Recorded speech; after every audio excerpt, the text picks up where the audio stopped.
Yo empecé a hablar un poquito la semana pasada sobre lo que es la historia de la iglesia. La historia, cuando usted la verifica y cuando usted puede buscar material adicional al que a veces los libros ponen, porque todo depende del objetivo o el programa del autor, usted va a descubrir cosas que a veces no le enseñaron bien. Porque a veces te dicen unas cosas y las dimos por sentado, pero entonces descubrimos cuando leemos la Biblia que la Biblia no dice necesariamente eso que la historia pues dice. Por ejemplo, hablábamos de cómo se fundó la iglesia, y la iglesia fundada por Cristo. Escoge 12 discípulos y esos 12 discípulos en los siguientes 30 años después de la ascensión de Jesucristo estuvieron involucrados en sentar las bases de la iglesia, de atender la gente que se convirtió, que nos habla de Hechos capítulo 2 y Hechos capítulo 4. El capítulo 3 también nos habla que como 8,000 personas se convirtieron de dos cantazos, de dos veces, y la iglesia empezó a crecer en Jerusalén primariamente con judíos convertidos que venían de practicar lo que se conoce hoy en día como el judaísmo. Gente que habían sido circuncidados, que guardaban reglas, que guardaban fiestas. Pero la iglesia, después que llega a Hechos capítulo 10, en la casa de Cornelio se abre a los gentiles y cambia toda la dinámica de la iglesia, porque como yo le mencionaba la semana pasada, la iglesia venía de un origen judío, que tenían temor de Dios, que creían en el monoteísmo, la adoración de un solo Dios, pero al abrirse a los gentiles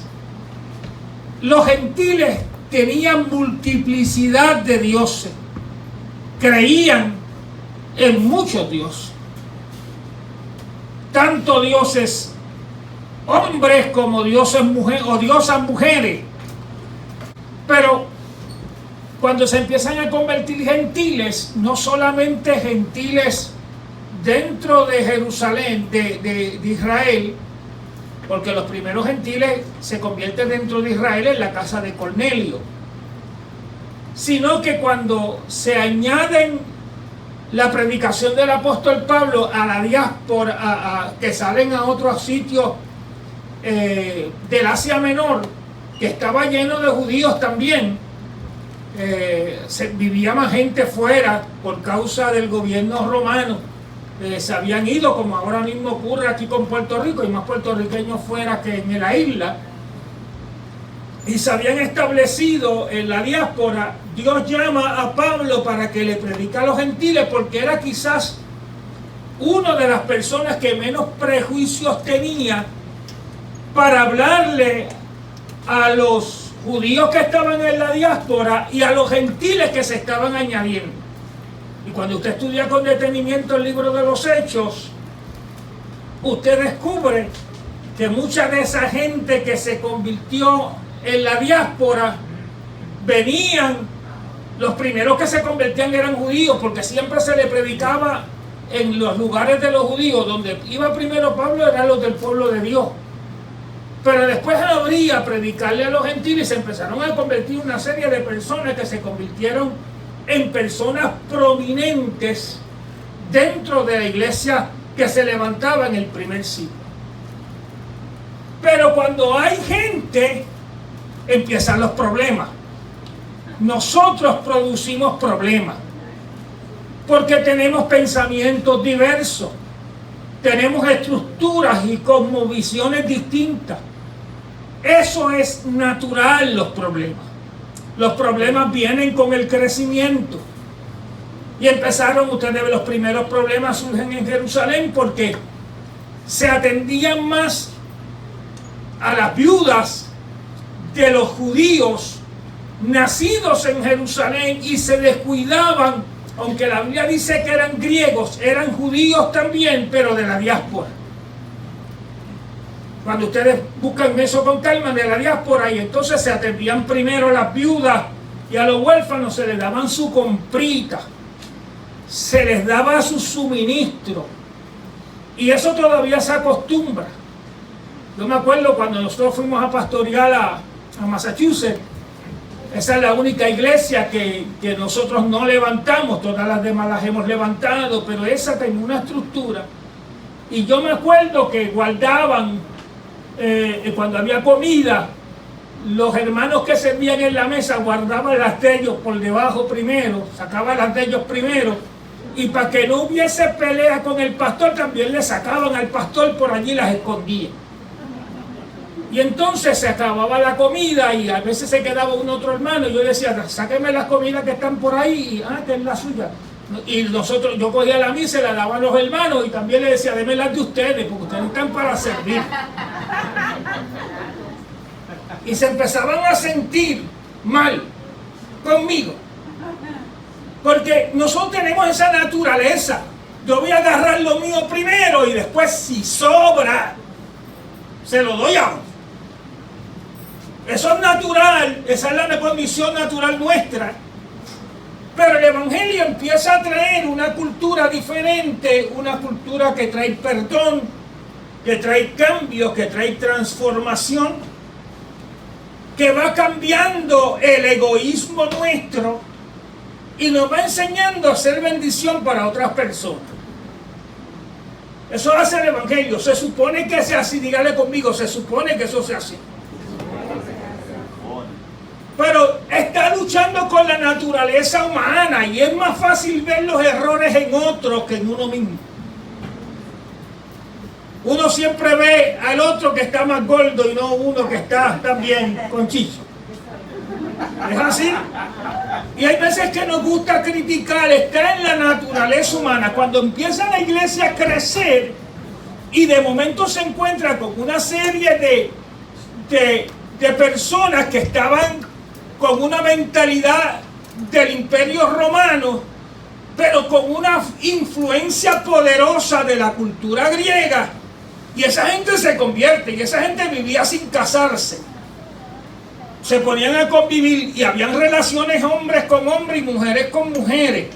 Y fíjate que Pablo le presta interés en eso, porque Pablo lo menciona varias veces en sus escritos y dice que es abominable esa relación, pero también les enseña que el que tiene esposa la tenga bien, que la cuide, que la honre, y empieza a crear una cultura de reino, un pensamiento espiritual dentro de la iglesia. Y entonces empieza la murmuración, porque donde hay una crisis sin resolver, lo primero que se hace es que se murmura por lo bajo.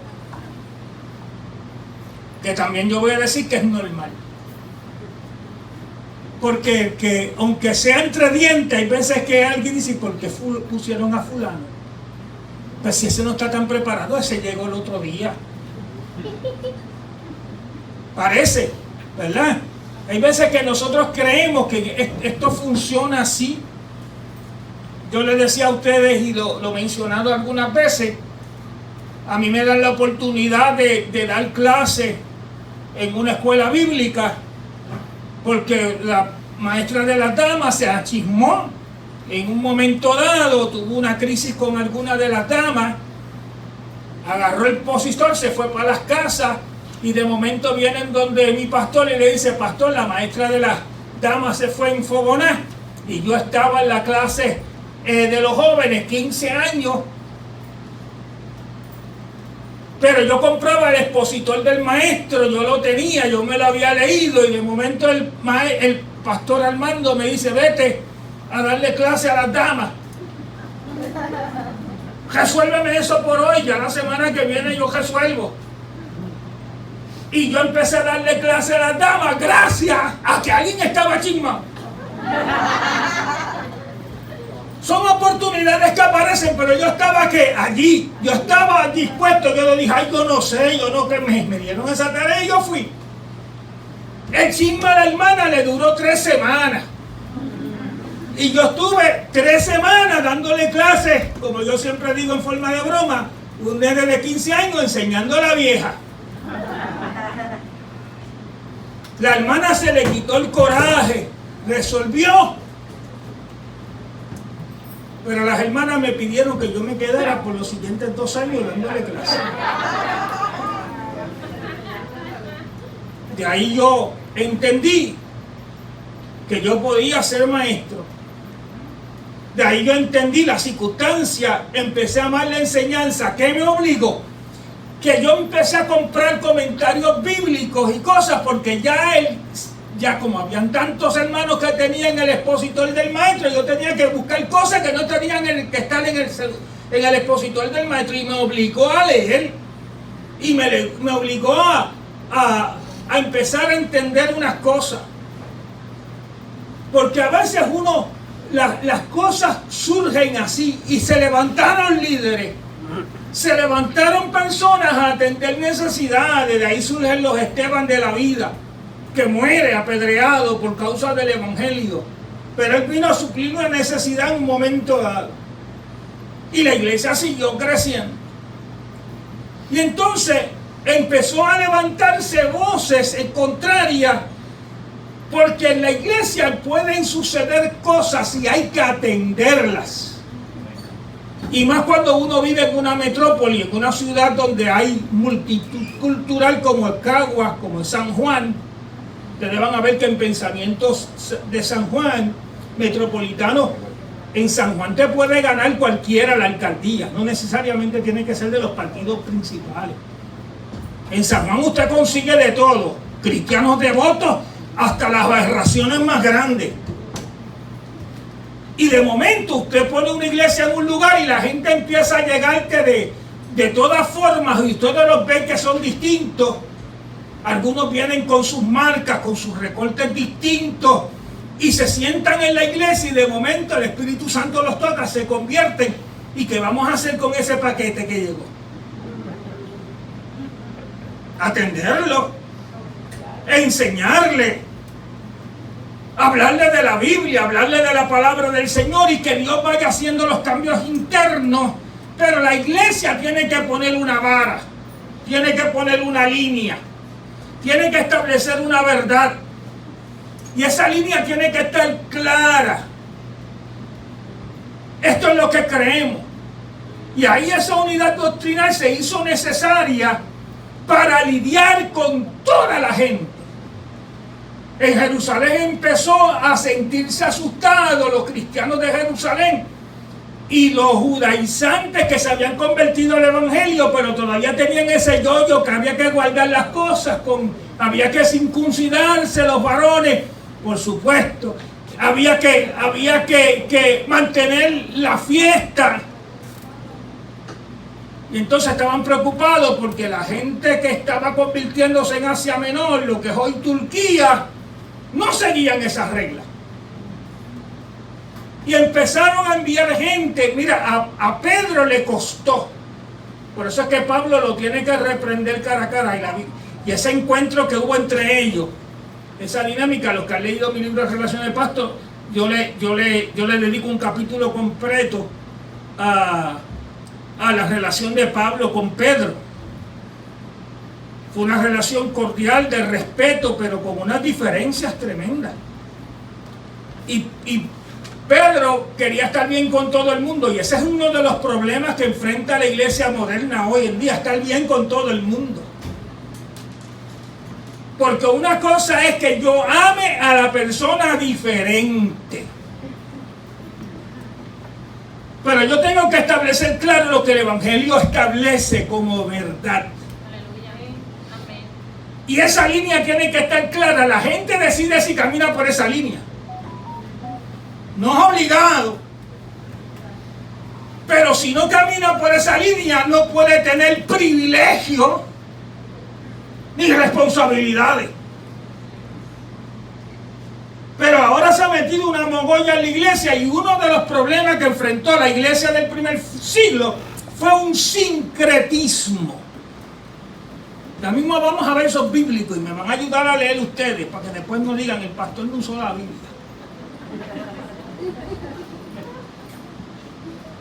Y empezaron a surgir batallas. La iglesia de Corintios, en el capítulo del 1 en adelante, usted va a ver que hubieron situaciones donde la iglesia admiraba a los líderes y peleaba, y los líderes no tenían problema entre ellos, pero la iglesia estableció que yo prefiero mejor oír a Apolo. A mí me gusta más Cefas, fíjate que hasta Cefas, que es Pablo, o Pablo, Cefas, que es Pedro, perdón, y a Pablo, y habían unas luchas ahí con los pensamientos. Cuando la iglesia tiene muchos líderes, los líderes tienen que cuidarse. Porque hay veces que vienen con ahorita voy a hablar de eso, con elogio,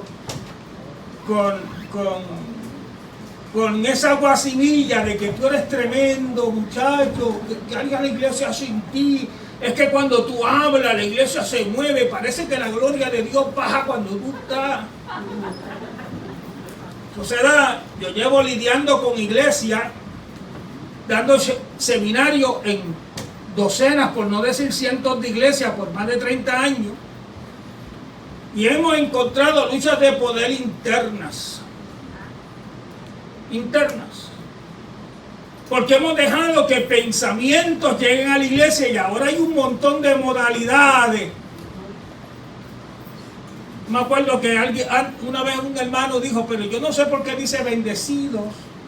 Hay otros que dicen hermanullos, hay otros que dicen hermanos. Estoy hablando de que formamos una subcultura dentro de otra subcultura, dentro de una cultura. Y hay iglesias que tienen comunión cerrada, donde sus libros nadie los conoce, donde no se sabe lo que creen, y donde no te permiten mucho las visitas. Cuando a una iglesia usted le dice lo que guarde secreto, yo creo que si hay un asunto disciplinario, hay unas normas de mantener confidencialidad. Pero unas reuniones tienen que ser abiertas, que venga todo el que le dé la gana, que vea cómo trabaja la iglesia. Una vez me dijo un hermano, a mí no me invitan a la reunión, y yo digo, pero usted aparézcase, usted siéntese ahí, la iglesia no es mafia. Ahora, si es una reunión de disciplina, esa es a puerta cerrada, porque queremos proteger a la persona que se disciplina, para que no se convierta en un chisme. Pero el sincretismo surge. Sincretismo en el diccionario es la liga de muchas cosas de creencias. Yo le llamo mogolla. Es cuando uno quiere complacer a todos los componentes y se quieren acomodar creencias pasadas con la nueva vida cristiana presente. Y mire, yo vi eso en carne propia en Haití. En Haití, cuando se pasa a orar por un enfermo, la gente a veces se caían al piso y venía alguien y hacía que lo mordía estando en el piso, y escupía y botaba vidrio. Pero eso se hace en el vudú. Ahora son creyentes y todavía queremos hacer las cosas como lo hacían en el vudú, en el espiritismo. El espiritismo tiene una forma de manifestar la presencia de espíritus en su vida, y ustedes lo ven. Y hay creyentes en la iglesia que cuando reciben el Espíritu de Dios todavía tienen esos movimientos como si fueran espiritistas. Y al jabo uno los agarra. Me acuerdo cuando éramos pastores en Springfield. En Springfield uno aprendió, eso fue una escuela. Hay una señora, estamos orando y hay un ambiente precioso para que la gente recibiera el bautismo del Espíritu Santo, y de momento alguien sale hablando unas lenguas, y yo entendí enseguida que esas lenguas no provenían del Señor. No sé si Noemí se acuerda, estábamos en una iglesia americana prestada, Y yo le pongo las manos, reprendo, ella estaba hablando en lengua, los hermanos se quedaron desconcertados porque yo hice eso. Y la muchacha se cayó diciendo, hablando obscenidades, malas palabras, y empezó a retorcerse como una serpiente, porque lo que tenía era un espíritu inmundo. La inmensa mayoría de la gente ni se dio cuenta, todo el mundo estaba, ay, qué bueno, fulano está recibiendo.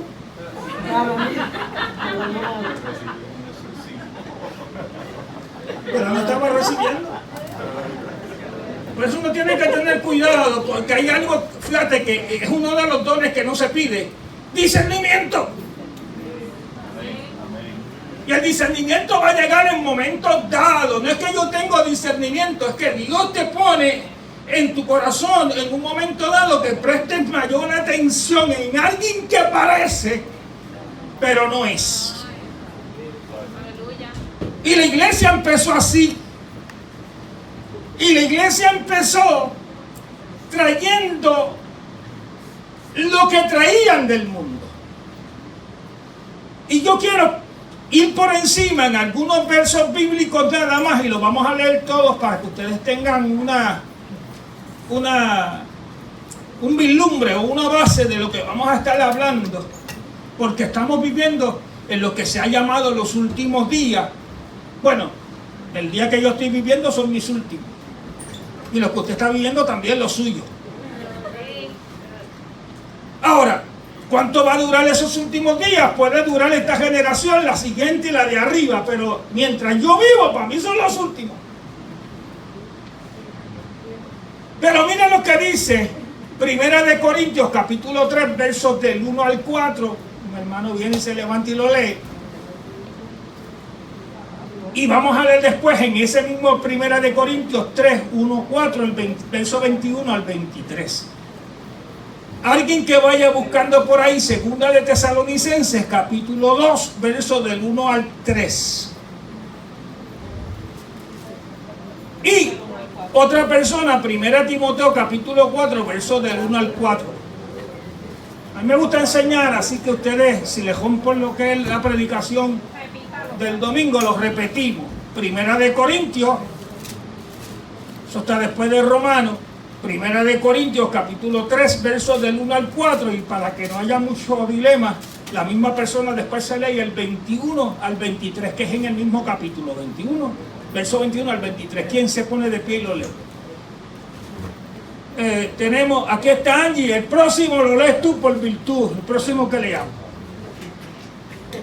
Que va a ser Segunda Tesalonicenses, capítulo 2, versos del 1 al 3. Kiki viene con ganas de participar, mire, viene de oír cosas y de ver cosas que en algún momento vamos a escucharla con detenimiento. De manera que yo, hermanos, no pude hablaros como espirituales, sino como carnales, como niños en Cristo. Os di a beber leche y no vianda, porque aún no erais capaces, ni sois capaces todavía. Porque aún sois carnales, pues habiendo entre vosotros celos, contiendas y disensiones, no sois carnales y andáis como hombres, porque diciendo el uno, yo ciertamente soy de Pablo, y el otro, yo soy de Apolos, ¿no sois carnales? 21, 23. 21 al 23, sí. Así que ninguno se gloríe en los hombres, porque todo es vuestro, sea Pablo, sea Apolos, sea Cefas, sea el mundo, sea la vida, sea la muerte, sea lo presente, sea lo porvenir, sea todo, es vuestro. Amén. Pablo le tiene que enseñar a la iglesia de Corinto. Fíjate que cuando se escribe la carta, o sea, tengan esto claro, la iglesia comienza como en el año 29 de nuestra era. Hay un problema de 4 años con el calendario gregoriano, pero no me voy a meter en eso ahora. Por eso que estiman que la muerte de Cristo fue para el 29 de nuestra era, porque cuando hubo el cambio de fecha, pero si usted, si quiere ponerlo en el 33 de nuestra era, porque creyendo que empezó el asunto de cero, pues no hay problema, porque eso no tiene una importancia. Pero la iglesia funciona por más de 30 y pico de años sin tener algo escrito más allá del Antiguo Testamento. se empieza a escribir por Marcos para el año 60 de nuestra era aproximadamente, el primer evangelio, y de ahí los siguientes evangelios, el de Lucas, que es el que andaba con Pablo, Mateo, que le escribe a los hebreos, y Juan, que le escribe a todo el mundo, para atender necesidades de esa iglesia que se estaba levantando. Y al Espíritu Santo les ministra a ellos para que escriban, y a la misma vez Pablo empieza a establecer un manual ético y doctrinal y son las cartas paulinas para la iglesia. Y entonces Pablo, a la iglesia que se había levantado en Corinto, que dicen que había ejercicios o manifestaciones de los 9 dones dentro de la iglesia, Pablo tiene que corregir, porque la iglesia tiene unos problemas de inmoralidad, número 1, y de corrupción y de divisiones internas, porque estaban bregando con gente que vienen de diferentes pensamientos, y Pablo tiene que enseñar, y ustedes van a ver que el único mediador es Cristo, porque allí adoraban cualquier cosa y se estaba introduciendo ya un pensamiento matriarcal, y se estaba diciendo que María era igual a Cristo, y empezaron, y algunos cogieron las cosas que habían del paganismo y del Antiguo Testamento, como la reina del cielo, que era una diosa que se llamaba en el Antiguo Testamento, y empezó a crearse una duplicidad, y la gente oraba sin saber cómo oraba, y Pablo le tiene que enseñar. Y ustedes ven que los evangelios dicen: cuando oré de esta manera, y ya está lo que se conoce como la oración modelo del Padre Nuestro. Todo eso se escribe para el año 60 y pico después de Cristo, enseñándole a la iglesia cómo orar al Padre en el nombre de Jesús, porque el único que tenía la capacidad de llevar mi oración al Padre era Jesucristo, que había muerto y había resucitado y estaba a la diestra del Padre.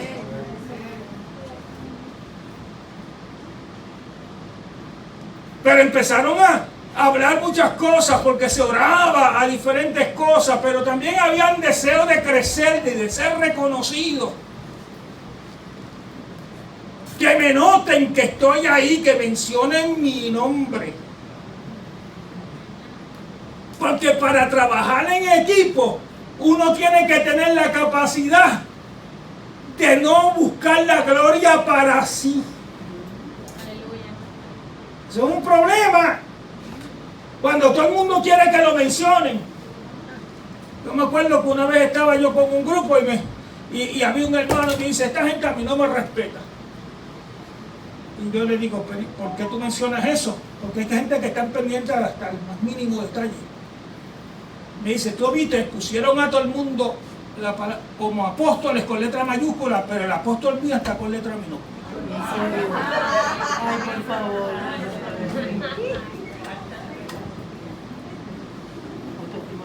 Pero todas esas cosas a veces son importantes para alguien. Te dice que no, y yo me le quedo mirando porque era mi amigo. Porque hay veces que uno tiene que lidiar con eso. Si me mencionan, a ver, si no me mencionan también yo lo hice. Dios lo vio. Amén. Es que no me dan parte. ¿Parte para qué? Para hablar. Porque un creyente tiene parte para servir. Y usted puede servir sin pedir permiso.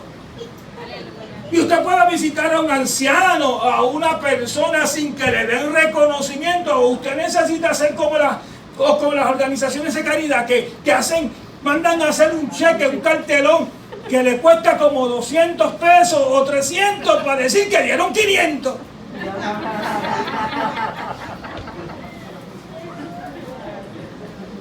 Y la iglesia siguió creciendo a pesar de nosotros. Porque la iglesia va a crecer a pesar de ti. y a pesar de mí. Porque la palabra que predicamos cambia el corazón de la gente y despierta la fe. Pero entonces empezó la iglesia a enfrentar una serie de oposición y Pablo lo dice. Primero, ¿cómo yo brego con los egos de los líderes? Es que a mí me gusta más fulano. Y uno tiene que lidiar. Yo me acuerdo una vez que nos visitó, estábamos ya perseverando en la iglesia del pastor Eliud, y en esa transición que tuvimos entre el 85 al 90, nos habíamos ubicado con el pastor Eliud y habíamos venido de Springfield. Y Eliud, y yo descubrí que estaba por las piedras, que era mi amigo, yo lo conocía de antes, y nos fuimos a perseverar allí. Y un día, después de estar como 2 años, yo le había dicho a Eliud que yo no quería ni predicar, yo quería estar allí, yo estaba en una transición en mi vida. Pero cuando tú tienes algo que dar, aunque tú no lo busques, te lo dan. Y cuando que llegó esta pareja a casa y empezó con lisonjas, con palabras bonitas. Usted sí que es un hombre de Dios, que cuando usted empieza a hablar, uno siente que se le paran los pelos, todas esas vainas. Usted tiene a su esposa en sujeción. Mire cómo eso. Y no voy a decir más nada porque uno se busca eso.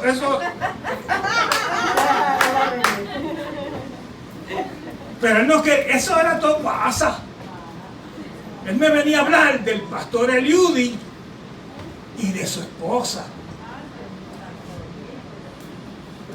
Él tenía un yoyo con el ministerio de Nilsa. Un yoyo. Y yo le dije, antes de que siga, Eliud es mi amigo. Y Nilsa es mi amiga. A los pocos años se murió el Señor, ¿verdad? No tuvo nada que ver con esa entrevista.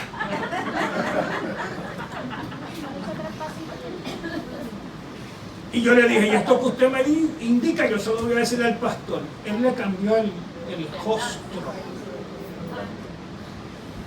Porque lo que está buscando el enemigo es una puerta. Si te brega con tu ego,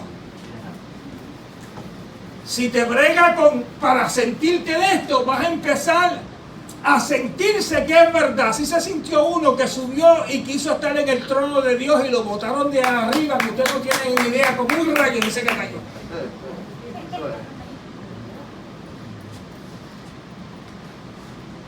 Y yo no llamé al pastor esa noche, pero un par de días más tarde se lo dije.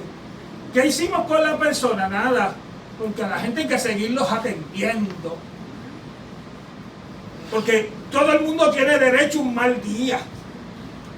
Y que bregue con sus prejuicios y uno le paga bien por mal. Como le hicimos al del liquor store de Delgado, ¿se acuerdan? Que nos parqueaba el carro frente al portón y un día yo me empantaloné y fui y se lo dije y me dije, y sabes que por más mal que usted nos pague, yo voy a seguir orando por usted, pero con coraje se lo dije. ¿Cuántos se acuerdan de él?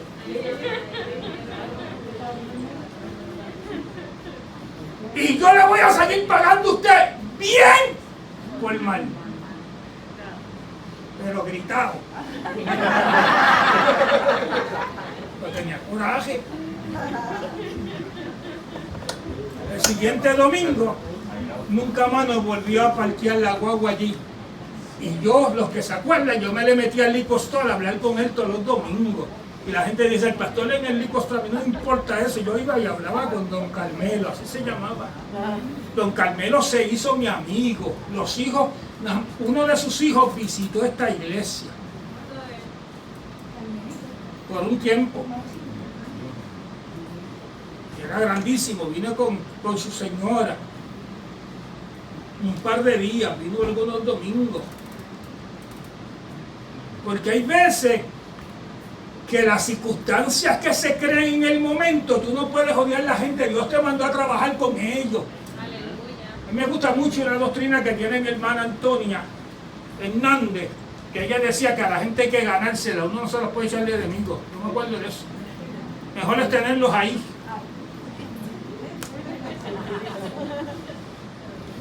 No le digo la circunstancia cuando ella dijo eso, pero una doctrina de ella.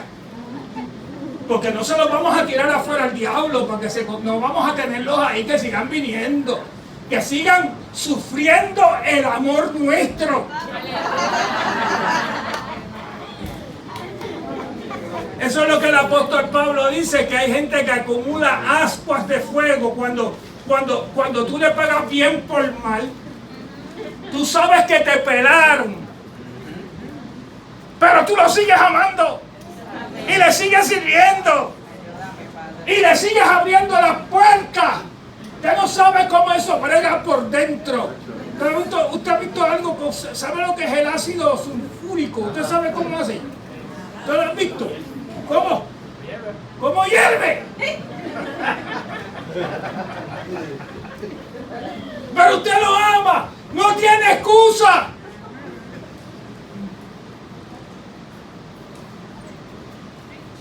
Aquí me dijo una joven, yo sabía que el papá estaba hablando mal y venía con la familia y el papá me tenía quemado. Y ella se le quedaba mirando al papá porque cada vez que yo y me lo abrazaba, ella miraba al papá a ver cómo.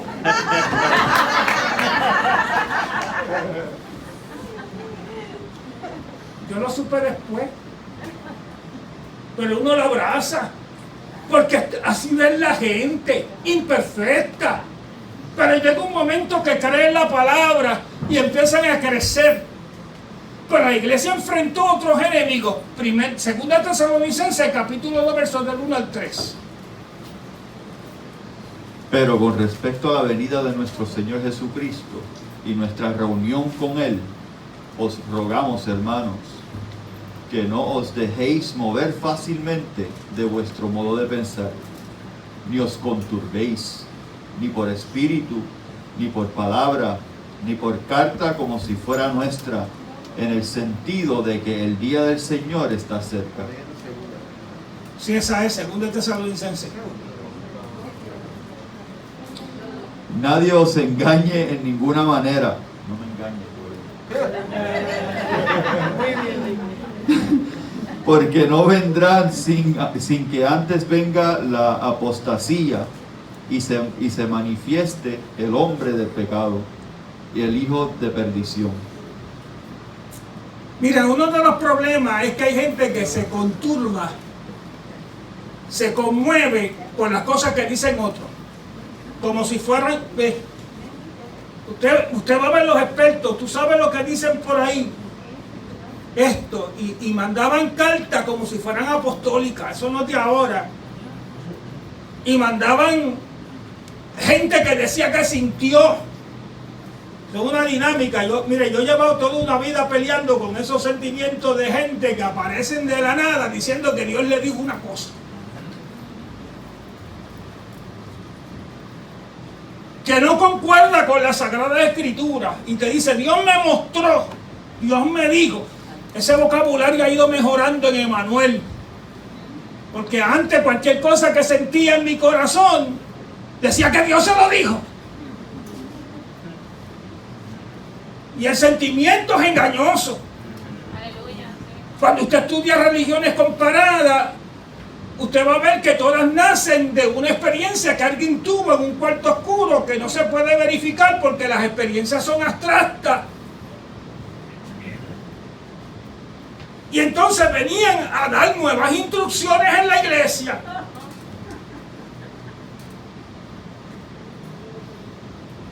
Yo tuve que lidiar con un asunto que en una iglesia que alguien, Dios le había dicho que había que poner las alfombras blancas en Estados Unidos, que usted sabe que cuando nieva uno se viene con los pies embachados, y si Dios le había mostrado. Entonces, como para solucionar el problema de la alfombra blanca, todo el mundo tenía que entrar en media. Y los zapatos, usted oye un olor a cicote en la entrada de la iglesia. ¿Por Porque Dios le dijo a alguien, usando el ejemplo de la Biblia, que cuando se fue a acercar Moisés a la zarza, lo sacan de contexto y quieren hacer una doctrina con esa vaina. Pero entonces la iglesia lo compra. La iglesia compra cuando alguien empieza a establecer unas cosas y dice, Pablo le tiene que decir, mira, vienen días peligrosos, pero ustedes no se conturben ni se muevan de su manera de pensar por carta o por espíritus o por cosas. Vamos a ver lo que dice la palabra. Porque hay gente que, mire, usted métase a cualquier librería secular y está paredes llenas de libros, de experiencias de gente. Por ahí una señora que había ido al infierno varias veces, que no sé si se acostumbró.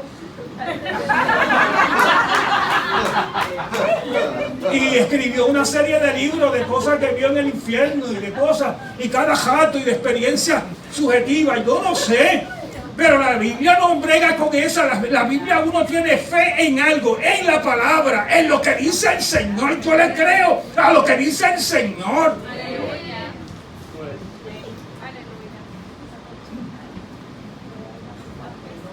Se convierte esta persona, viene al Señor con una esposa viejita para él, era de la misma edad de él, pero ustedes saben que el hombre piensa que no envejece.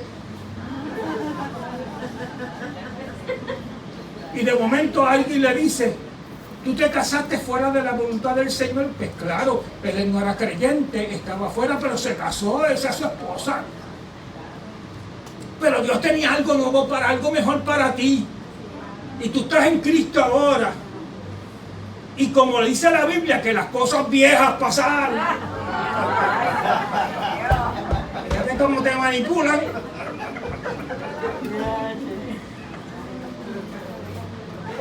Y Dios le había hablado que dejara a la vieja y que se buscara una que por coincidencia era más joven que él.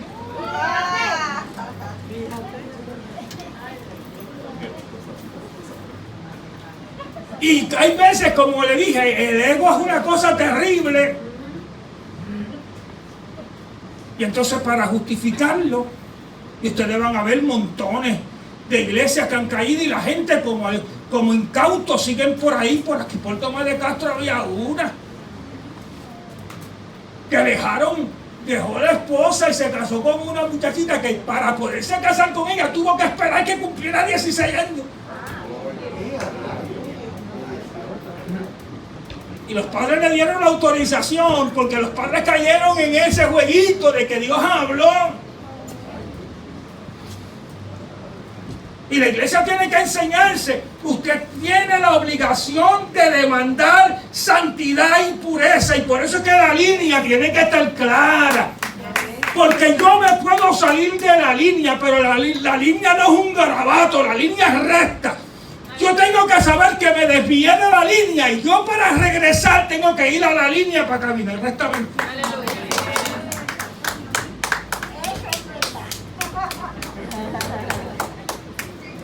Aunque no nos guste. Por eso a mí me gusta leer de cómo empezaron las cosas o las iglesias, las motivaciones. Esta iglesia cuando se levantó aquí en el 90, una de las éticas que los hermanos nuevos se acuerdan, aquí no le hacíamos cama a la gente que venía de otra iglesia. Veníamos de los que venían de otra fe y le hablábamos de Cristo y le enseñábamos la palabra, pero nunca le hicimos cama a nadie. Cuando le digo hacer cama a él, nunca le abrimos el ambiente para que si dijera músico en otra iglesia viniera para acá. O viniera a llenar. Aquel que venía, que era de otra iglesia, nosotros hablábamos con el pastor. Madeline, que fue una de las grandes bendiciones de esta iglesia, cuando llegó a esta iglesia llegó en disciplina, por una bobería, pero vino en disciplina. Y pagó el año de disciplina aquí, porque yo hice que lo pagara aquí. Y cuando terminó su disciplina, yo dije, vete donde tu pastor y dile que estuviste el año porque yo le mantuve la disciplina aquí. Y Madeline era una adoradora y era una guitarrista que amamos. Madeline dio el testimonio. Cuando ella le dijo al pastor que yo había mantenido la disciplina, le dijo, eso no lo hace ningún pastor hoy en día. Se convirtió en la líder de adoración de esta iglesia y tanto impacto y bendición que dejó en esta congregación, y todavía la recordamos, y es una de las gente que yo he llorado cuando ella murió. Yo también. La pude casar, la pude ver crecer, y yo sé que ese amor hacia mí era honesto también.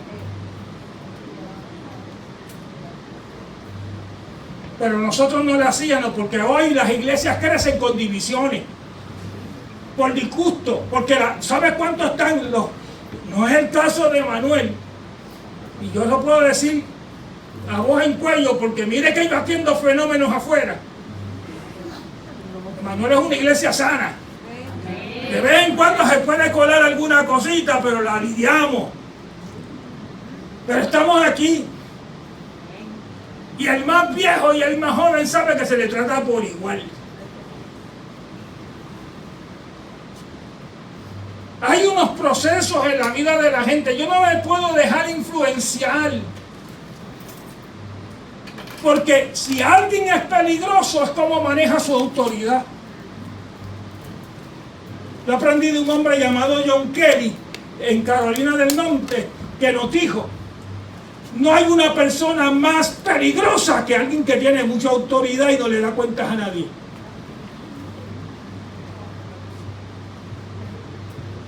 Empiezan a hacer reuniones en cuartos oscuros y a motivar, y de momento un pastor se levanta con la noticia, pasó un domingo precioso, el siguiente domingo la mitad de la iglesia no vino, y esa persona abrió una iglesia muy cerca de la que estaba con la mitad de la membresía, y después dice que Dios le habló y que Dios le dijo: mentira, Dios no divide. Aleluya. Que fue algo orgánico, esa es la palabra de ahora, orgánico. Se dio solo. Y estuvieron haciendo reuniones, buscando los disgustados, porque si usted quiere encontrar cosas malas en alguien, solamente mire bien. Todo el mundo tiene algo malo.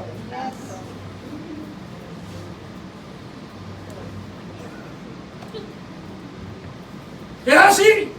Y empiezan no hubiera hecho eso de otra manera. Está bien, díganlo donde lo debe de decir. Uno tiene que prepararse, porque si no va a crear problemas donde quiera que uno esté. Porque donde quiera que usted vaya hay reglas, hay orden, hay disciplina. Aquí hay que esperar para los procesos. Aquí usted tiene que entender la visión. Claro que pueden haber unos expresos, pueden haber unas personas. Si usted bendice la iglesia y usted se dedica a la iglesia y usted trabaja para la iglesia, las cosas van a llegar. Pero si lo que usted quiere es privilegio sin responsabilidad, está en el lugar equivocado. Pero por ahí hay un montón de iglesias que usted no necesita pasar por eso.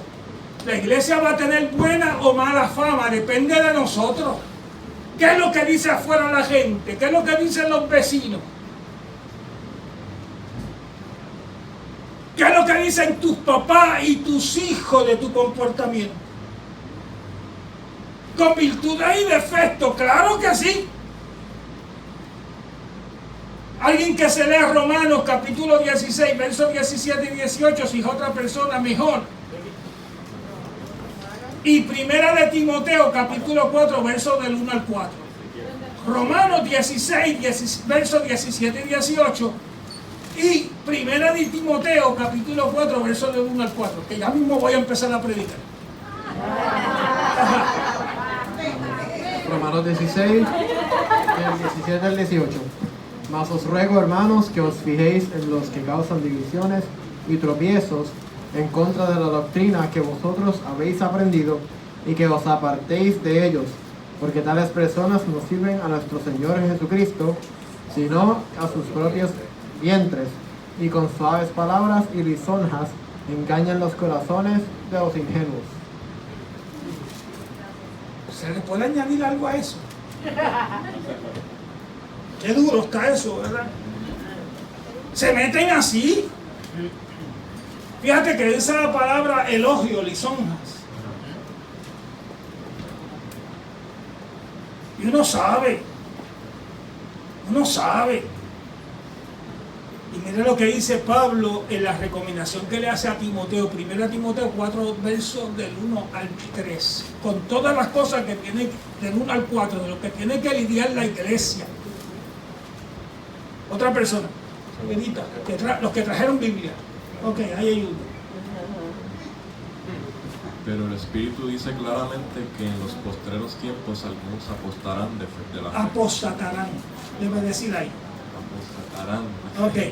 Escuchando a espíritus engañadores y a doctrinas de demonios, por la hipocresía de mentirosos que, teniendo cauterizada la conciencia, prohibirán casarse y mandarán abstenerse de alimentos que Dios creó para que con acción de gracias participasen de ellos los creyentes y los que han conocido la verdad. Porque todo lo que Dios creó es bueno y nada es de desecharse. Si se toma con acción de gracias, se toma con acción de gracias. Amén. Este es el verso 4, ¿verdad? Ok, muy bien, gracias. Algunos van a dejar la fe, eso es normal. Hay gente que está con nosotros, pero no necesariamente de nosotros. Su corazón está en otro lado. Yo no sé quiénes son, eso lo va a definir la gente. Pero hay gente que están buscando una excusa. Dice la Biblia, el Espíritu dice claramente que en los postreros días algunos van a apostatar de la fe. Es renegar la fe. Pero dice por qué. ¿Escuchan qué? ¿Qué escuchan? ¿A qué le prestan su oído? ¿Qué dice ahí el verso? Aquí predicamos la Biblia. Timoteo 4:1. ¿Qué dice? Algunos escucharán ¿qué? Espíritus engañadores. Cuando la Biblia habla de espíritus engañadores, ¿a qué se refiere? ¿A algo abstracto? No. A gente que tienen actitudes, porque la palabra espíritu ahí, según la regla de hermenéutica, según el conjunto de la frase, está hablando de gente que escucha otras cosas. ¿Cómo dice ese verso otra vez? Dice, escuchando a espíritus engañadores y a doctrinas de demonios. Escucha esto, enseñanza de demonios. Se ha metido un montón de cosas por ahí. Pasó en la iglesia del primer siglo. La iglesia se empezaron a meter cosas, pues cuando usted se lee la carta 2 y 3, el capítulo 2 y 3 del libro de Apocalipsis, las cartas a las 7 iglesias, la doctrina de los nicolaitas, el espíritu de Jezabel que se había metido en la iglesia. Entonces en algún sitio hay que trazar la línea. ¿Cómo identificamos? ¿Cómo establecemos que algo es santo y que algo es profano? Hay que atreverse. Una persona que corrige no es bien vista.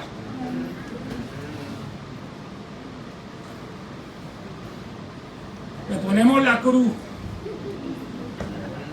o la X.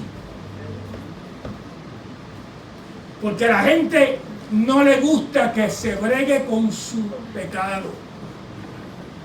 Pero usted va a ser bienvenido, lo vamos a cargar en los brazos mientras es bebé, pero no lo queremos que se nos quede retardado.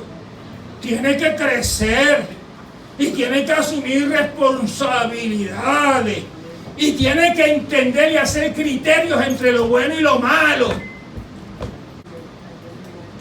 Pero la realidad es que la iglesia tiene que empezar a definir cuál es su postura. Y aquello que veníamos del espiritismo, del mundo, del paganismo, la manera de vestir de antes, cuando no éramos creyentes, porque hay una manera de vestir cuando no éramos creyentes. Pero ahora descubro que el cuerpo es del Espíritu Santo. Y que aunque quisiéramos o no, venimos y nos quedamos en la iglesia, pero tenemos los ojos luchando con la carnalidad de antes. Y los que estaban en la pornografía, los que estaban atados en un montón de vicios, de momento ahora se convierten al Señor, pero tienen unas luchas internas. Entonces a la iglesia uno tiene que venir lo mejor posible, vistiéndole para agradar a Dios, y si es casada, que agrade al esposo. No para exhibirme. Y esa es una lucha que tiene todo el mundo. O sea, ¿para quién yo hago las cosas? ¿Por qué yo canto? ¿Por qué yo predico? ¿Por qué yo enseño? Buscando la gloria para mí. Son convicciones. Y entonces la Biblia nos enseña a andar. Pablo tiene que decirle incluso a los viejos creyentes que no se pongan a andar en chismes de vieja y contando fábulas. Porque eso es una lucha interna constante. Y vivir en comunidad no es fácil. La comunidad de fe, donde nos conocemos, donde la gente somos nuestros vecinos. Mire, cuando se convierte un vecino y viene con usted a la iglesia, ¿qué responsabilidad usted tiene? Por eso es que no le hablamos mucho a los vecinos. Que se vayan por otra iglesia, porque ese oye mis gritos, mis días malos, la música que yo escucho en casa, con quien yo paso. Mira, hay gente que tienen oído fino. Yo me acuerdo siempre cuando yo visitaba a Noemí, estábamos recién casados, éramos novios. A mí siempre que yo iba a las casas, antes me daban café, y un día me dice la cuñada, no te ofrezco café porque no hay azúcar. Y en menos de un minuto la vecina vino con una taza de azúcar. ¿Qué otras cosas escucha aparte de eso?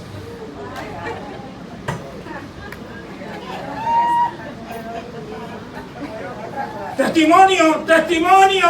¡Testimonio! De momento Dios trae a la iglesia a alguien a quien tú le debes dinero y tú le has estado pichando. ¿Cómo te dicen los muchachos ahora? Pichando para eludiéndolo, la palabra de antes. Y de momento esa persona viene a la iglesia.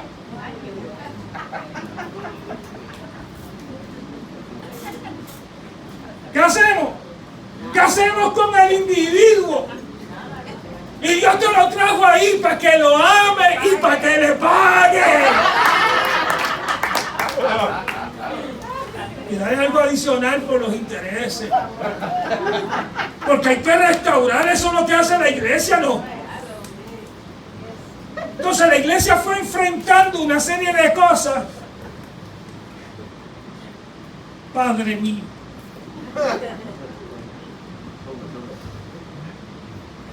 Y la iglesia tenía que empezar a corregir los revoluces. Porque una iglesia que no tiene corrección, donde hay falta de corrección, no tiene límite. El otro día yo vi un letrero, mujeres sin límite, y yo dije, uy. Porque ahora es, haz lo que tú creas, tienes tiempo para soñar, para volar en el espacio, cuidado, los límites siempre están ahí. Dios puso límites, le dijo al mar que se quedara en un sitio que si se salía de ahí iba a hacer daño, porque los límites son necesarios. A nuestros hijos les enseñamos límites, aunque ahora se pongan bravos.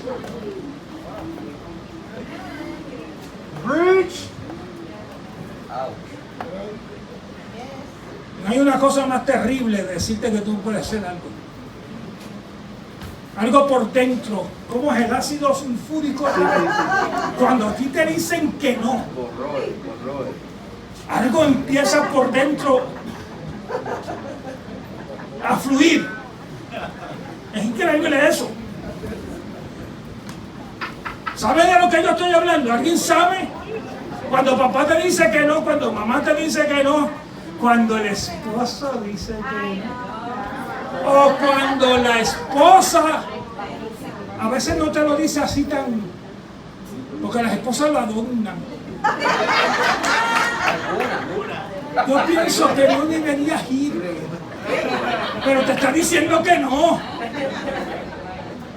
Sea por unción del Espíritu Santo o por el don de sospecha. Pero nos advierten y desgraciadamente 8 de cada 10 veces tienen razón.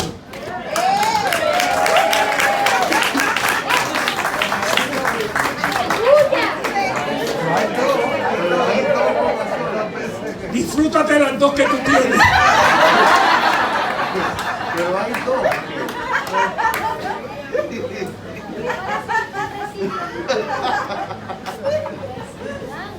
Estos días me llama alguien y me dice, fulano se quiere reunir con usted, no es de esta iglesia, porque le dije, yo atiendo mucha gente de afuera.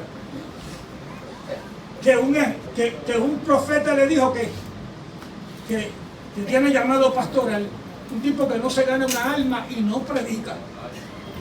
Que tiene llamado pastoral. Yo no tengo problema que lo demuestre, pero si tú tienes llamado, pruébate levantando algo de la nada. Yo estaba dando unas conferencias en New Haven, en una iglesia que nos invita, y habían como esto lo saben algunos ya, pero para que los nuevos, estoy dando una charla y habían como 40 personas con credenciales. Una persona que tiene credenciales que un concilio lo ha determinado que es obrero, que le dan una tarjetita de predicador o de predicador itinerante.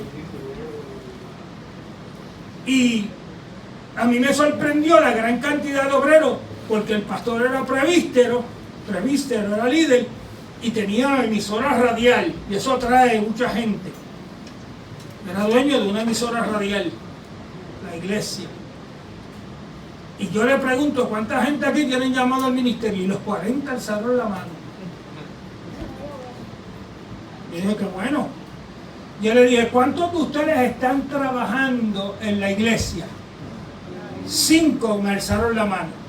Otros 35 estaban esperando una oportunidad, pues yo le pregunté, ¿qué usted espera? Una oportunidad.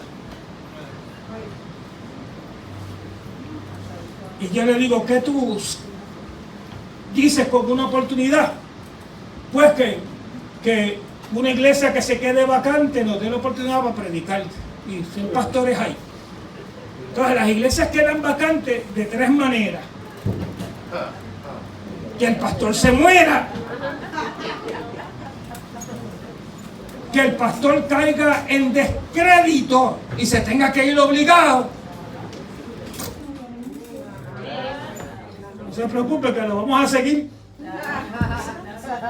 O que el pastor renuncie porque está esperando algo nuevo.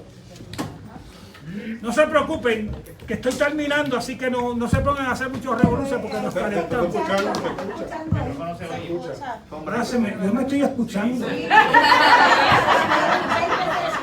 Eso fue otra cosa, está bien, yo creía que no es una conspiración para que yo no diga esto. Y usted se imagina, le voy a coger una palabra prestada a la nueva era, la mala vibra que hay cuando hay alguien que quieres o que te muera, o que tú faltes o falles, o que desea que tú renuncies, porque lo que él quiere es lo que tú tienes. Ya estoy terminando.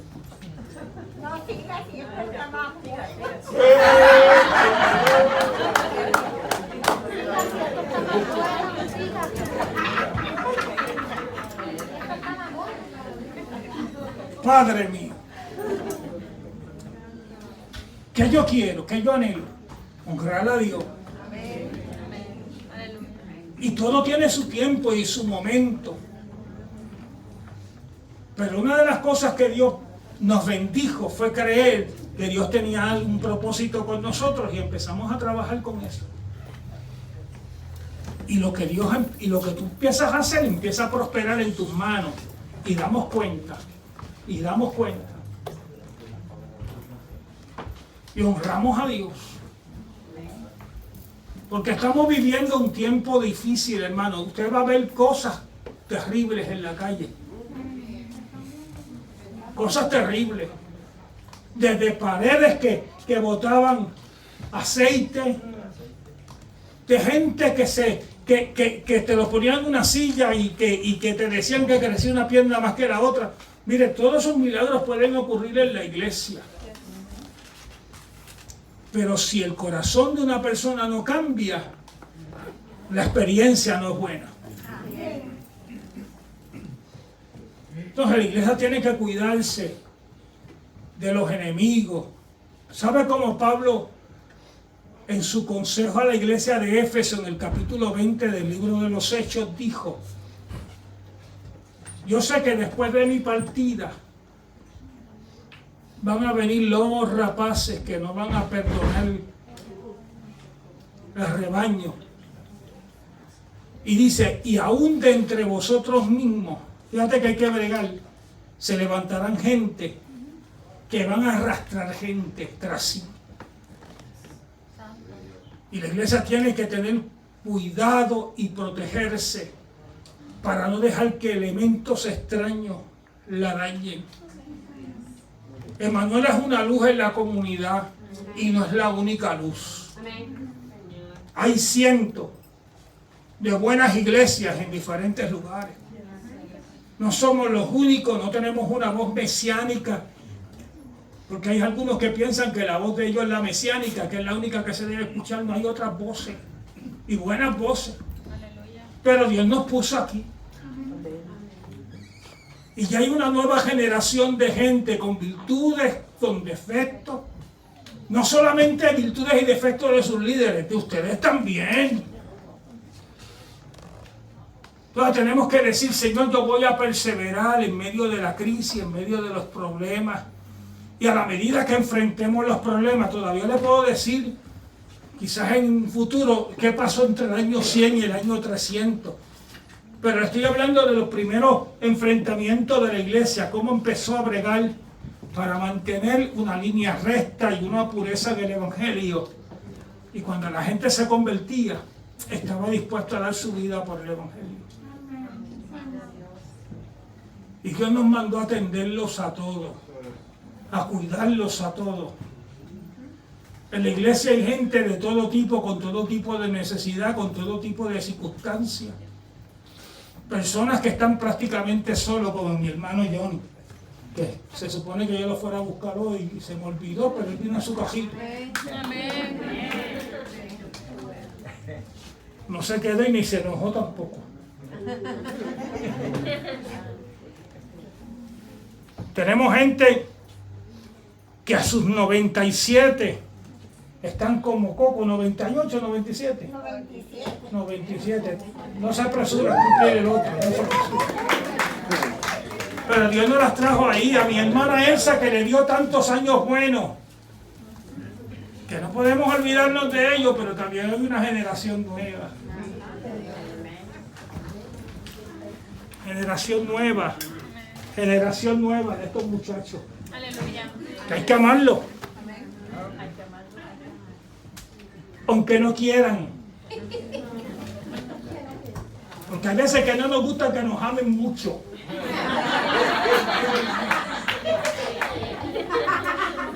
Es un problema. Bien, de lejito. Pero usted ámalo. Acérquesele. Deje de saber que el amor de Dios se manifiesta en este lugar. A pesar del recorte. Lo amamos. Tiene un recorte y una voz extraordinaria.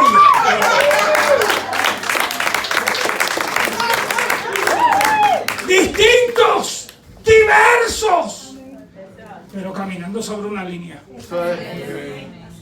Porque la diversidad no es caminar como un garabato sobre una línea, mirando un blanco. Porque si nos perdemos la perspectiva del blanco, nos desviamos. Y la iglesia tiene que cuidarse. ¿Qué tal si nos ponemos de pie?